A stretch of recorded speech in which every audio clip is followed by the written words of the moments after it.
So, jetzt, diese 3 Tage, lernen wir nicht Englisch. Wir lernen eine Methode auf Englisch.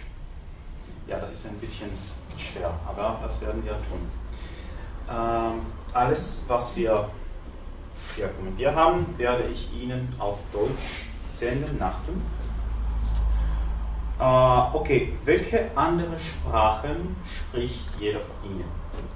Wie zum Beispiel Deutsch, ja, natürlich. Rumänisch, etwas Französisch. Englisch und so weiter. Ja, Englisch. Ja, und so weiter und so fern. Also gelernt schon mal, aber spreche nicht mehr. Was? Russisch und Französisch. Okay. War halt in der Schule, aber schon ewig her. Okay. Aber Sie haben eine Idee, was für Sprachen sind das? Okay? Französisch. Schule. Okay. Englisch, bisschen Spanisch. Spanisch. Okay. Das ist wichtig, weil ich muss es wissen, um gute Beispiele zu geben. Beispiele, die Sie verstehen. Okay. Ich vergesse mein Deutsch komplett. Noch nicht. In meinem Haus, schreibt ein amerikanischer Sprachwissenschaftler, wohnt ein Professor, der spricht 5 Sprachen. Und stellen Sie sich vor, jetzt hat er die Sprache verloren. Ja, welche denn? What is a language? No, you tell me. I don't tell you. You tell me. Ich werde auf Englisch fragen, Sie können auf Deutsch antworten, kein Problem. Was ist eine Sprache? What is a language? It's a tool to communicate each other. Okay. It's okay. So, first thing,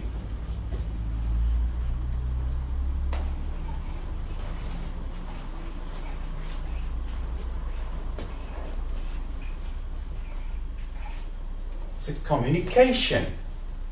Die Kommunikation.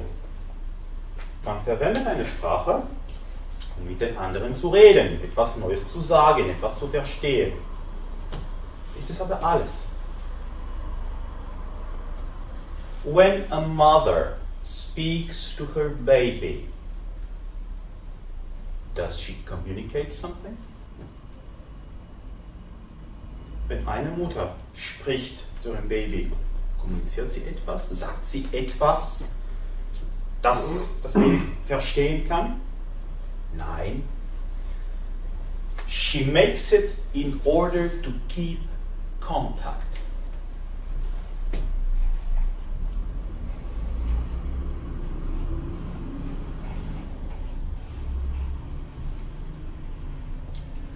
When we are with our friends in a bar, we don't really communicate.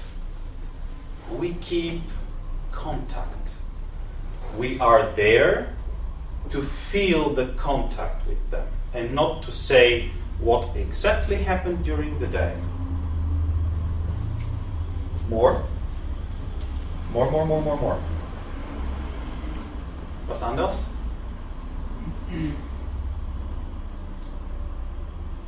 When you speak no language, can you think? Kann man denken, ohne eine Sprache zu wissen, zu haben, zu beherrschen? Probably not.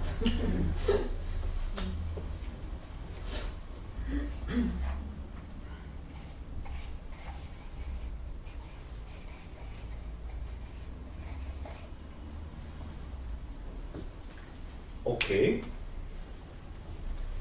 These are the 3 basic functions of a language: to communicate, to maintain the contact, to think. Okay, wenn Sie etwas nicht verstehen, fragen Sie bitte. Ich werde auch viel fragen. Und das ist auch für Sie sehr wichtig, wenn Sie etwas genau nicht verstehen. Stopp, was ist das, was bedeutet das und so weiter. Okay. Das ist eigentlich das ist kein Universitätskursus, das ist eine Fragesession. Ich stelle die Fragen, aber Sie auch können die Fragen stellen. Okay. So these are the three basic functions of language.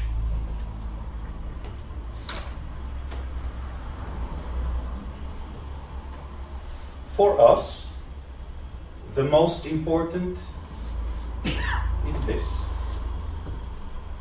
Every one of you said, I want to communicate. I have clients, they speak English or Russian or whatever. I want to travel, so I have again to communicate with people. Or I want to help my child with English, like you did. So this is first and foremost. Usually, we learn a foreign language to do this.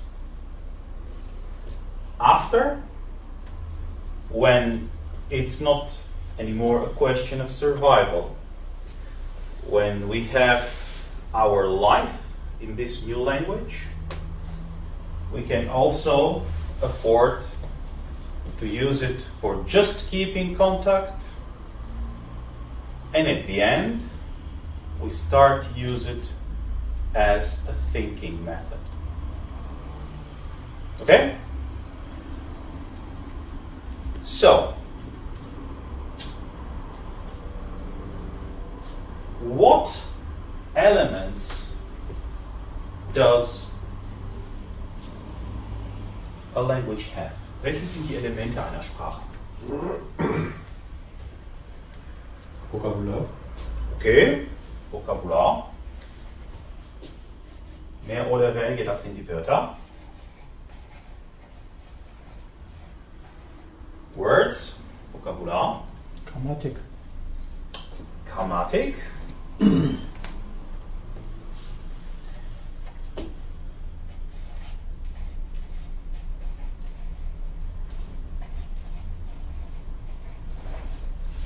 Struktur oder Structure.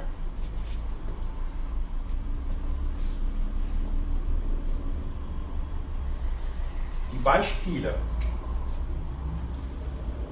Are we sure that it is really so? There is an incredibly good example made by a Russian linguist. Unfortunately, it's in Russian. I will not give it in Russian to you. I'll give it in German. Okay. I will give you a German phrase. A very specific one. I think you both already have seen it. You too, maybe enough. You saw the phrase, I think. So it is like this. Let me try and write it.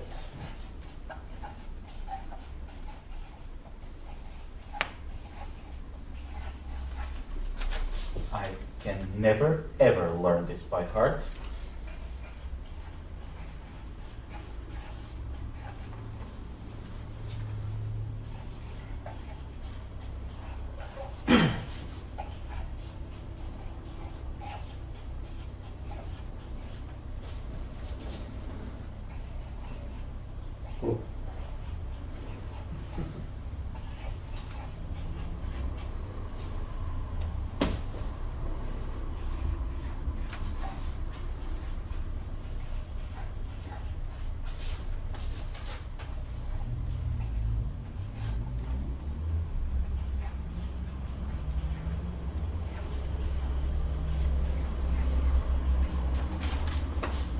That's perfectly German.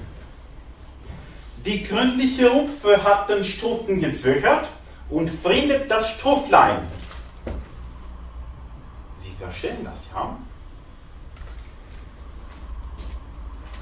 Kein Wort. Strukturell aber, das ist Deutsch. The structure is of a German phrase. Something, eine Rumpfe, wir haben keine Ahnung, vielleicht gibt es auch im Schwäbischen eine Rumpfe. Wie kann ich das wissen? Eine Rumpfe, das ist nicht aber eine einfache Rumpfe, das ist eine gründliche Rumpfe. Ja, gründlich, vielleicht im Bayerischen gibt es ein solches Wort, ich habe keine Ahnung. Tat etwas, hat es getan, hat gezwöchert. Ja, vielleicht in Plattdeutsch zwöchern bedeutet etwas. Ich habe keine Ahnung. Hat etwas getan über den Struften. Der Strufte kann etwas sein. Und macht etwas anderes, fremdet, über etwas, das dasselbe wie ein Strufte ist, aber es ist ein bisschen kleiner, strufklein. So ein Strufte und ein Strufklein. Strukturell, das ist Deutsch. Vokabular aber, nope, it's not true. On the other hand,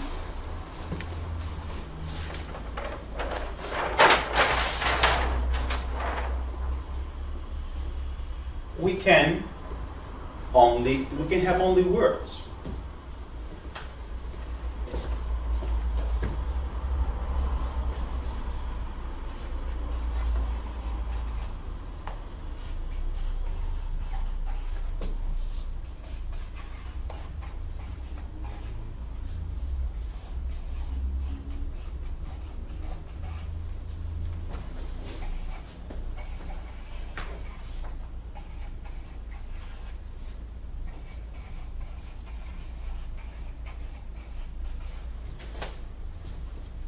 Das ist eine kleine Geschichte.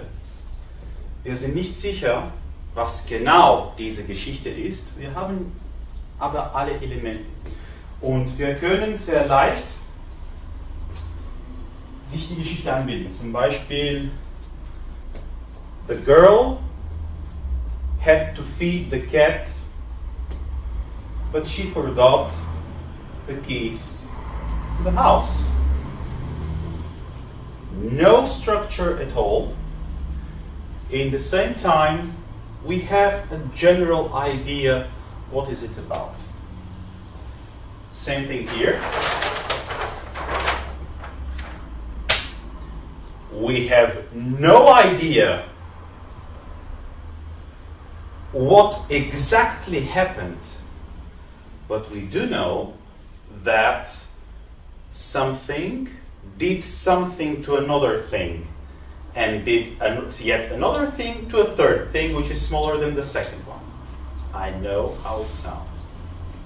So, the first thing we have to talk about when we learn a new language are the words and the structure. Your idea is to learn a language alone. Okay? Am I right? Okay.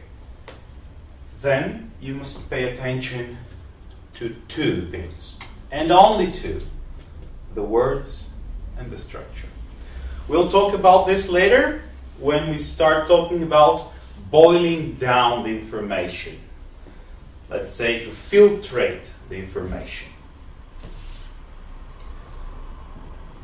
Okay. Any questions so far? No? Okay.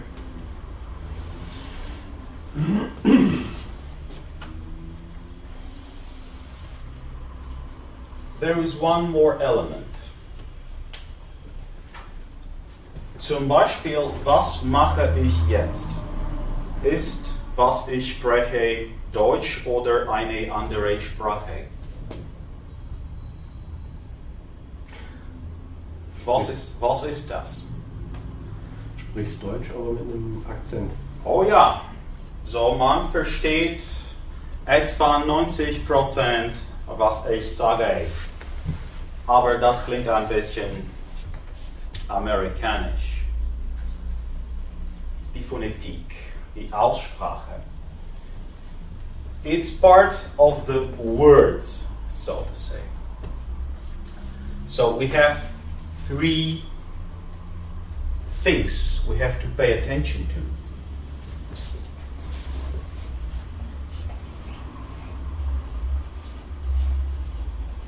Sounds.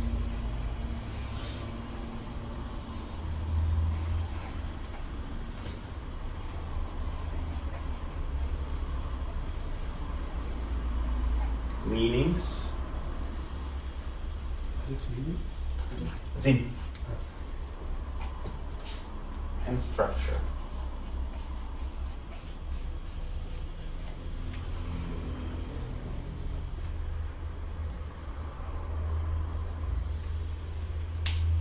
So, how is it pronounced? What does it mean? And how it must be structured.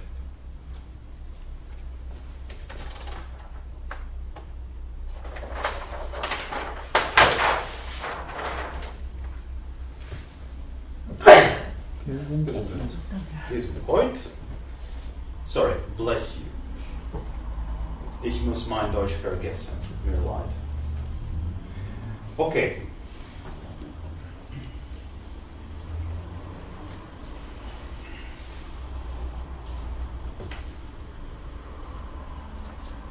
There are several types of languages.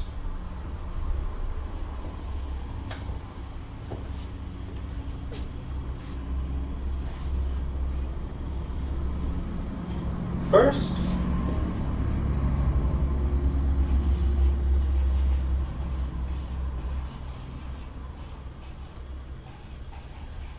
are the synthetical languages.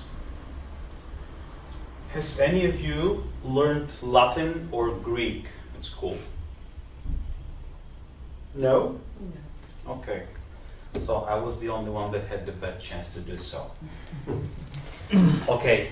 Synthetical languages are languages like ancient Greek or Latin or Sanskrit or Russian, more or less. These are languages with a very, very rich morphological system. This means many types of verbs, many tenses, many grammatical cases. It sounds like German. No, German is a little bit simpler.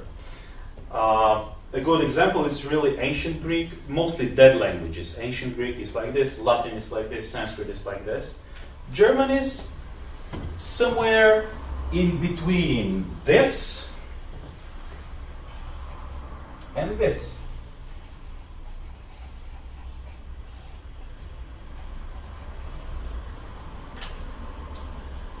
Analytical languages are languages like English or like Chinese, in which words almost never change.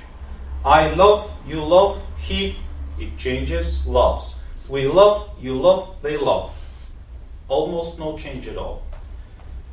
In Chinese, again, I will not give the example. So this is analytical language, where the word doesn't change, but you need smaller words to help you to achieve the meaning. German is somewhere between this and this, because you have ich komme, du kommst, er kommt, but you have ich werde kommen, du wirst kommen, and so on. So it is between this thing and this thing. Old German was only here. Then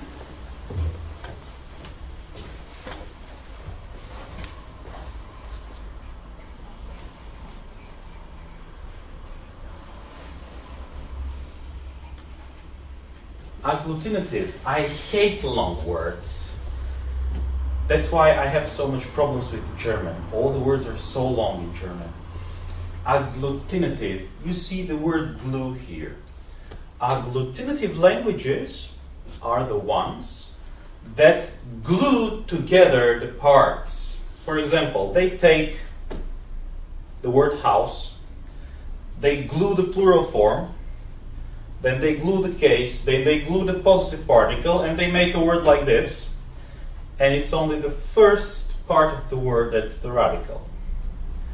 I'll give you an example. In Germany, you have many Turks, people speaking Turkish. So I will give you a Turkish example. House. Ev. Plural. Houses. Evler. Our houses. İniz. House, plural, our. From. Then. One long word. Evlerim is then, which means lots of things. It means from our houses. Out.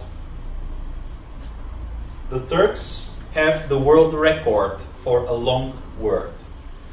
The word, I cannot say it right now. It's too complicated even for me.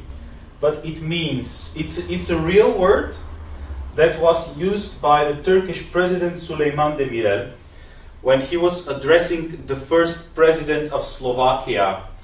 And the meaning of the word is, are you one of these that we were not able to make Czechoslovaks? And it's long like this. And it's one word. And it starts with Czechoslovak, and all the rest is grammar, grammar, grammar, grammar, grammar, grammar, grammar, grammar, grammar, up to the end. And we have a fourth type of languages.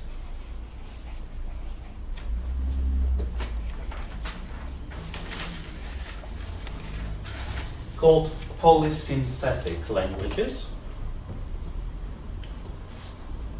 These languages are very, but really very strange.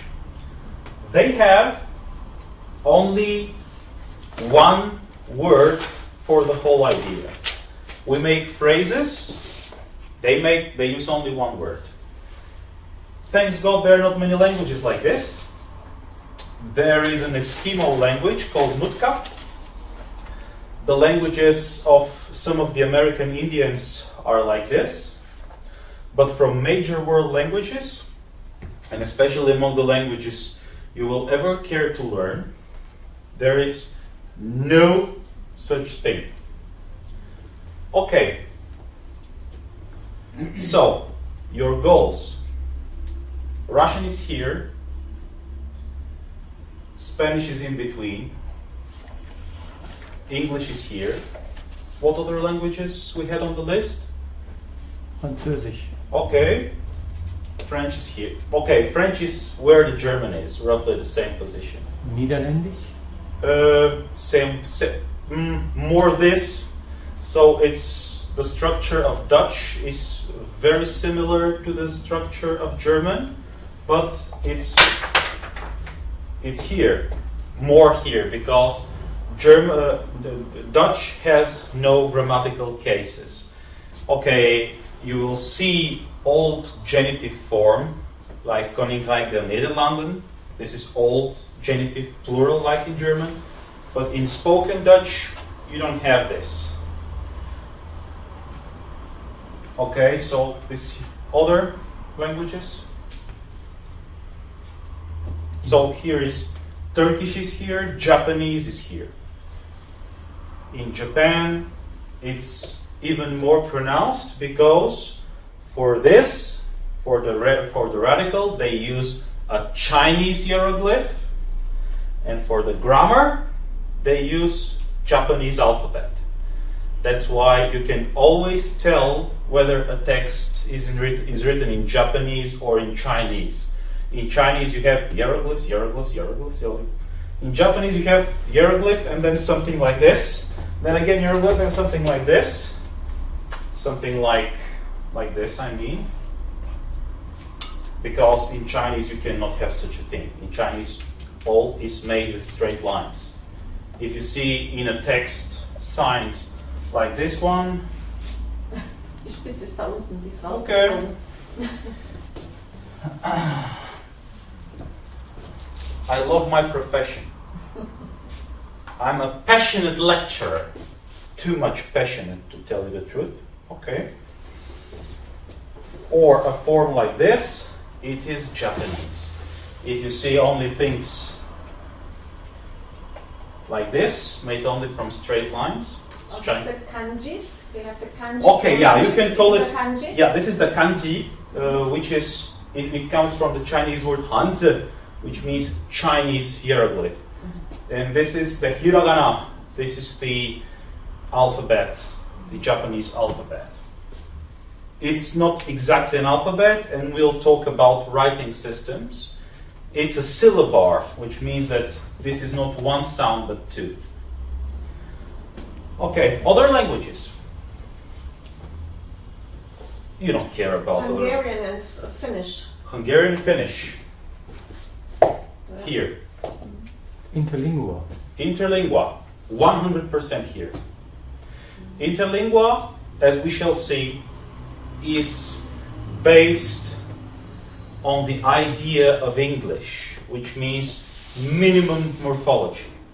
So you don't have any more morphology than in English. Actually, the whole interlingua grammar can be written on this page. One page. Okay, of course, if you ask some of the people who created the language, they'll tell you, no, it's much more complicated. No, for practical purposes, that big. And you will see that English grammar is also that big. Okay, English grammar is maybe that big. Not more than this. Okay,